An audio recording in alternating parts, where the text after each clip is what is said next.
chantier d'Olympe Africa, aussi la construction d'une piscine olympique. Donc les projets sont multiples. Nous comptons développer les sports universitaires et militaires en collaboration avec les institutions concernées et favoriser la participation des équipes nationales aux compétitions régionales ou internationales. Nous comptons promouvoir le sport et le genre avec la création au sein de chaque fédération nationale d'une commission sport-femmes. Également développer la pratique sportive des handicapés et réactiver les activités de sport nautique, notamment la natation et la planche à voile. Et à noter que cette redynamisation nous permettra de participer au championnat du monde au mois de juin à Rome. Nous avons également reçu récemment un matériel, je sais que ce sujet sera abordé, un don de la Chine. Alors ce don de matériel se divise en deux parties, donc un gros matériel, des appareils de musculation et du gros matériel qui sera dispatché dans les différents complexes sportifs de Djibouti, des régions et celui d'Ali Sabieh, le centre d'entraînement de haut niveau, et les matériels spécifiques tels que les poteaux, etc. seront distribués aux différentes fédérations. Et les petits matériels, les tenues sportives, etc. seront distribués dans le cadre des tournois d'été, du Ramadan à venir à l'ensemble donc des équipes qui participent à ces tournois sur l'ensemble du territoire. Je vais aborder maintenant la dernière composante de mon département qui est le tourisme. Last but not least, disent les Anglais. Monsieur le Président, depuis votre accession à la magistrature suprême, la République de Djibouti s'affirme comme une véritable destination touristique, grâce notamment aux efforts inlassables que vous avez déployés pour mettre en place un environnement pacifié, serein et sécurisé, de la plongée sous-marine au tourisme d'aventure, de la pêche sportive aux sensations fortes du char à voile, de l'exploration géologique à l'observation ornithologique, du trekking à la découverte du monde nomade, notre pays offre une immense variété de plaisirs et de découvertes. Notre stratégie de développement touristique a eu pour objectif premier le renforcement de l'image de marque de Djibouti grâce à l'accroissement de la portée de nos efforts par le biais de l'Office national du tourisme de Djibouti et son directeur très actif pour promouvoir l'image de Djibouti. De 2000 à 2008, Monsieur le Président, les arrivées de touristes sont passées de 20 100 à 53 600, soit une croissance extraordinaire de plus de 160%. La répartition géographique des arrivées touristiques s'est largement diversifiée et le taux d'occupation des principaux hôtels reste plus qu'honorable. La création des différents ports et la construction de l'hôtel Palace Kempinski, fleuron de notre tourisme, est sans nul doute pour beaucoup. La réfection des routes également dans l'ensemble du pays et les efforts constants entrepris pour les entretenir contribuent à forger à notre capitale une réputation grandissante. En outre, l'augmentation du trafic aérien, avec 5 compagnies aériennes desservant régulièrement le pays et l'inauguration récente d'une 6e compagnie, est un atout supplémentaire que nous ne manquerons pas d'exploiter comme il se doit. Pour accroître la notoriété de notre pays et faire connaître la richesse, la diversité et la qualité de notre offre touristique, des actions de marketing direct sur les principaux marchés européens ont été entreprises par l'OMTD. C'est ainsi que nous avons pu participer avec succès à plusieurs grandes manifestations internationales dans les pays émetteurs de touristes. En matière de formation de ressources humaines, de nombreuses actions ont également été entreprises, et notamment des étudiants formés à l'île Maurice.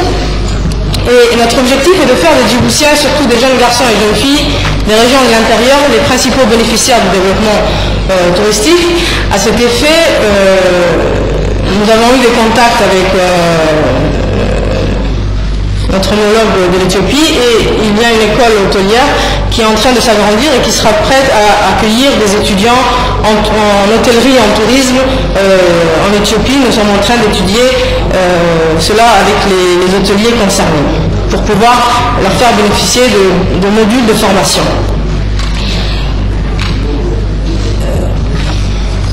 Pour conclure, permettez-moi de rappeler qu'en janvier 2008, mon département, grâce au soutien indéfectible du président de la République, a organisé avec succès dans notre pays le 11e symposium international sur le tourisme écologique et culturel.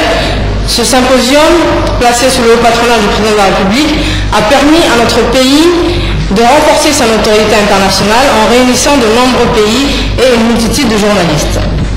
Nous comptons également organiser avant la fin de l'année une conférence régionale visant à promouvoir la destination djiboutienne en combinaison avec les destinations des pays voisins sur le concept de destination unique.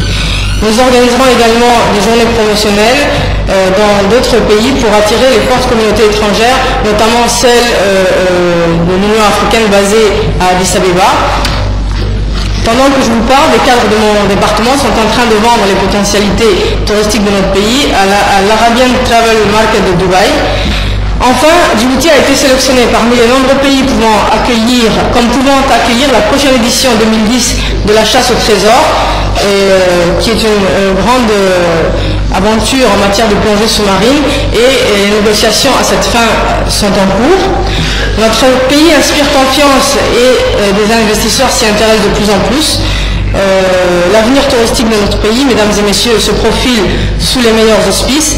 À nous, avec les autres départements concernés, tels que le commerce et les transports, la promotion des investissements et la communication, ainsi que le secteur privé, à conjuguer nos efforts pour compléter le puzzle du hub régional qu'aspire à être notre pays par la composante touristique. Je vous remercie de votre attention.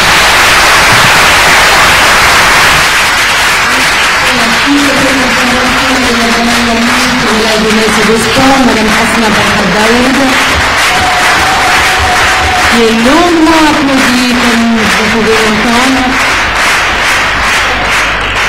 Nous allons passer au débat et nous passons la parole sans plus attendre à M. Bouled Moulid. Tout en rappelant qu'il est 13 heures passées et qu'il faut aller directement aux questions si nous voulons que chacun puisse s'exprimer et permettre à Madame la Ministre de donner tous les éléments de réponse aux questions que vous aurez posées. Merci. Son Excellence, Monsieur le Président de la République, et Son Excellence, Monsieur le Premier ministre et les membres du gouvernement, Salam alaikum wa rahmatullahi wa barakatuh. أنا سؤالي وجود بيا حكومة شرفت على قايها على واحد دي سنة من استردا توبر يسمى خيرك كاستا من استردا جنس سبوركا إيه مدحونا شرفت على واحد دي سنة من دون مدحونا حنقولي أنا محاول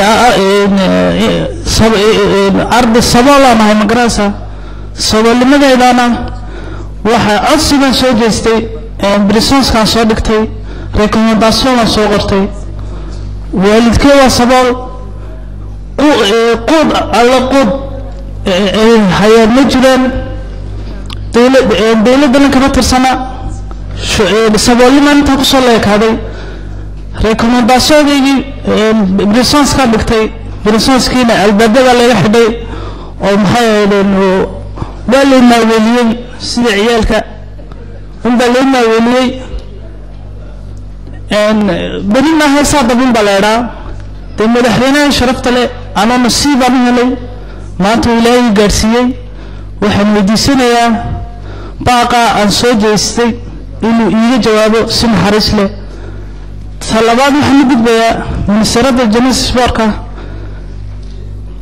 سبارك مانت سبارك سفي عند محيد وقد قابسي وبحيد الهرمر انترناسيونال جمي هنقلنا محيد وإلى محيد سبارك كاباسيتي انترناسيونال نقضاء وعالم إنسان لا ترتنا ووضح مقنن محيد ترتنا عالم كدعايا والناس سنتين. السلام عليكم. Monsieur Kassim Abdelghani du Conseil national de la jeunesse.